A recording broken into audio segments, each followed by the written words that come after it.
السلام علیکم طالبات، کیسی ہیں آپ سب؟ امید ہے کہ آپ سب خوش اور محفوظ ہیں۔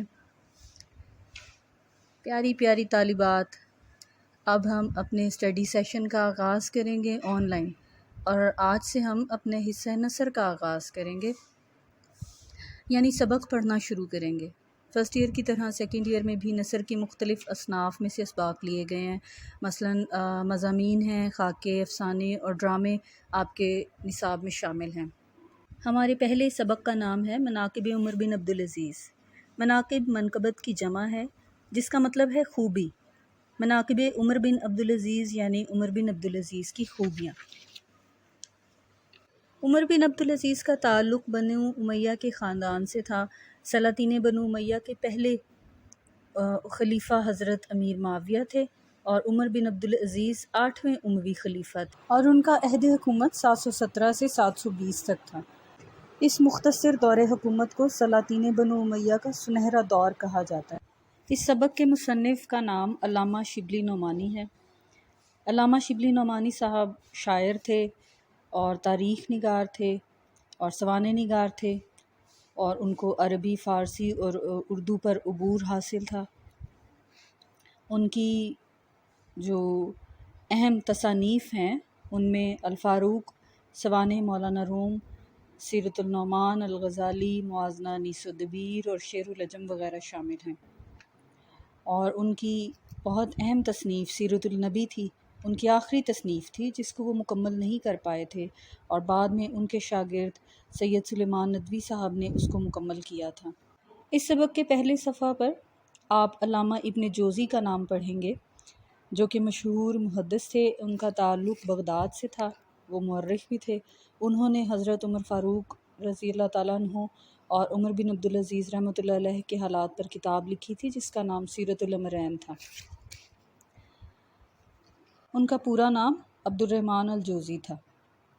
حضرت عمر فاروق رضی اللہ تعالیٰ عنہ کا ذکر بھی یہاں پر ہے، اور عمر بن عبدالعزیز رحمۃ اللہ علیہ کو ان سے خاص نسبت تھی، اور کیونکہ ان کی والدہ حضرت عمر فاروق رضی اللہ تعالیٰ عنہ کی پوتی تھیں، اور حضرت عمر بن عبدالعزیز رحمۃ اللہ علیہ کا حکومت کا جو 2.5 سالہ دور تھا وہ خلفائے راشدین کے نمونہ پر تھا، اور اسی نسبت سے ان کو عمر ثانی کا لقب بھی دیا گیا۔ اسی وجہ سے کہا جاتا ہے کہ حضرت عمر بن عبدالعزیز کا طرز حکومت جو ہے وہ عدل و انصاف اور غیر مذاہب کے لوگوں کے ساتھ جو سلوک تھا وہ حضرت عمر فاروق رضی اللہ تعالیٰ عنہ سے مماثل تھا، اور اسی وجہ سے ان کو عمر ثانی کا لقب دیا گیا تھا۔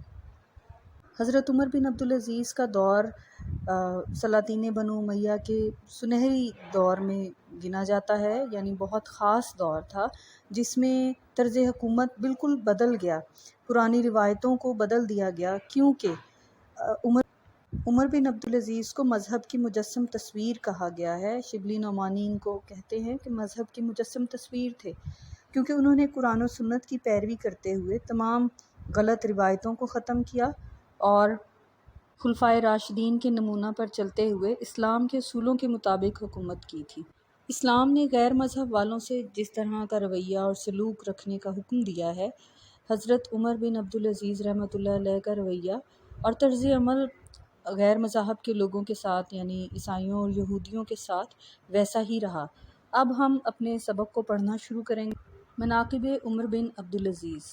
علامہ ابن جوزی نے جو مشہور محدث گزرے ہیں، حضرت عمر فاروق رضی اللہ تعالیٰ عنہ اور عمر بن عبدالعزیز رحمۃ اللہ علیہ کے حالات میں ایک کتاب لکھی تھی جس کا نام تھا سیرت الامرین۔ ہم نے یہ کتاب مصر میں کتب خانہ خدویہ میں دیکھی تھی۔ کتب خانہ بیٹے لائبریری کو کہتے ہیں، اور یہ لائبریری قاہرہ میں موجود ہے، جس سے الفاروق کے لیے بہت سے مفید معلومات انتخاب کیے تھے۔ میں نے آپ کو بتایا تھا کہ علامہ شبلی نعمانی کی اہم تصانیف میں الفاروق بھی ہیں۔ علامہ موصوف نے یعنی کہ علامہ ابن جوزی نے اس کتاب میں صرف ان باتوں کو لیا ہے جو زیادہ تر ان کے اخلاق اور عدل و انصاف سے واسطہ رکھتی ہیں۔ چنانچہ ہم چند واقعات کو اس موقع پر نقل کرتے ہیں۔ ان میں حضرت عمر بن عبدالعزیز کے واقعات اور حالات میں سب سے زیادہ جو چیز قابل لحاظ ہے وہ غیر مذہب والوں کے ساتھ ان کا طرز عمل ہے۔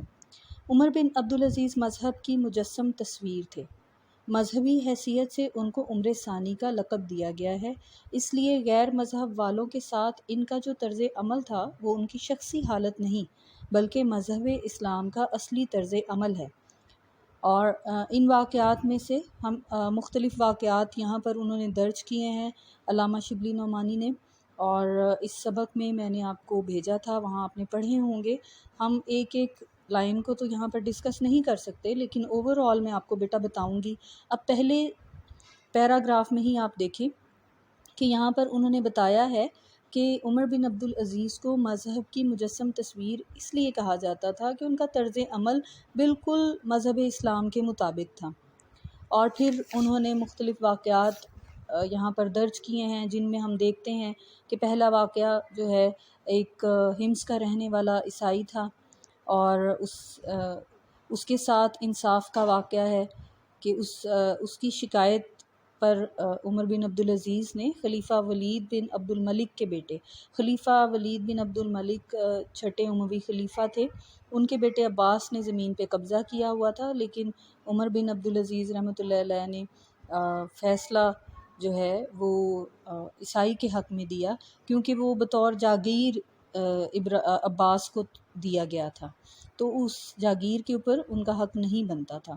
اب جاگیر لفظ جو ہے اس کا مطلب ہوتا ہے انعام میں دی گئی زمین یا جائیداد، یعنی حکومت انعام میں زمین یا جائیداد کسی کو عنایت کر دیتی ہے، دے دیتی ہے، تو یہ مذہباً بھی جائز نہیں ہے، اور اخلاقاً اور انسانیت کے لحاظ سے بھی اگر ہم دیکھیں تو یہ جائز نہیں ہے کہ آپ کسی کی زمین جائیداد یا کسی بھی چیز کے اوپر آپ ناجائز قبضہ کر لیں اور اس کو آپ اس سے بے دخل کر دیں یا بے دخل کرنے کی کوشش کریں، اس سے چھین لیں۔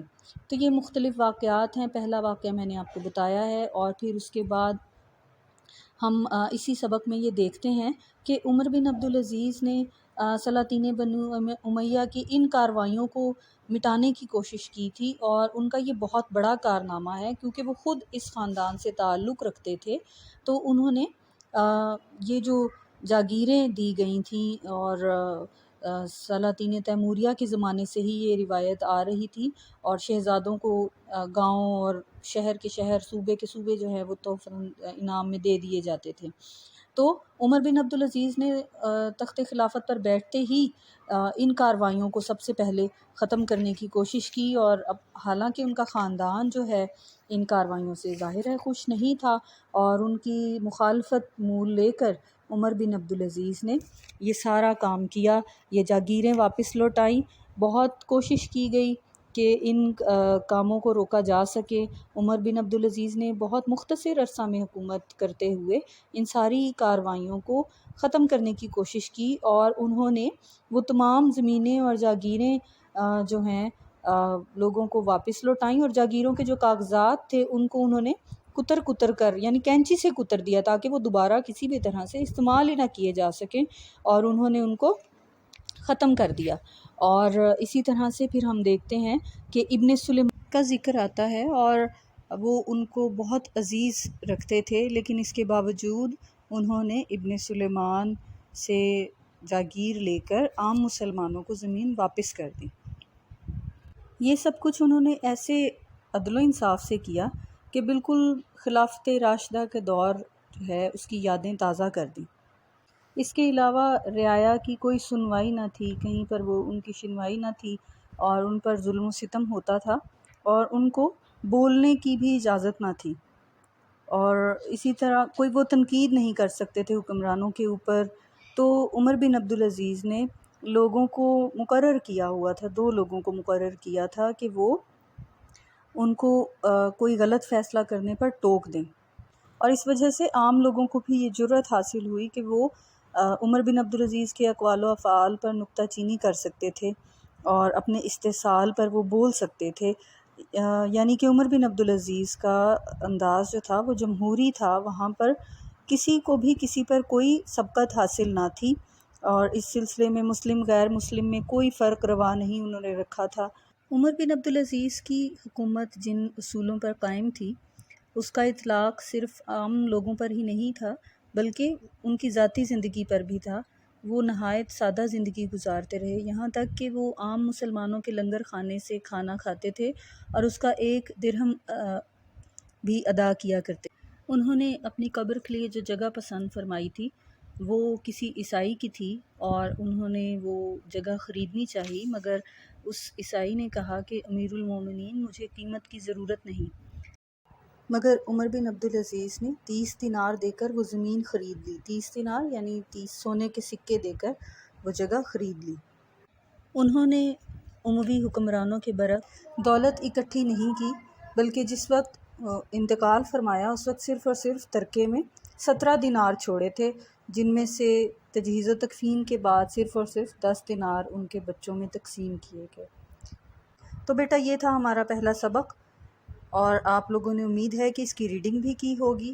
ابھی آپ کا ہوم ورک ہے کہ آپ نے کسی بھی پیراگراف کا سیاق و سباق لکھنا ہے اور آپ نے اس کی تصویر کھینچ کر واٹس ایپ گروپ میں مجھے دینا ہے۔ یہ آپ کا ہوم ورک ہے بیٹا، اور ایک ہی بار بنا کر تصویر بھیجیے گا۔ یہ تھی ہماری آج کی کلاس۔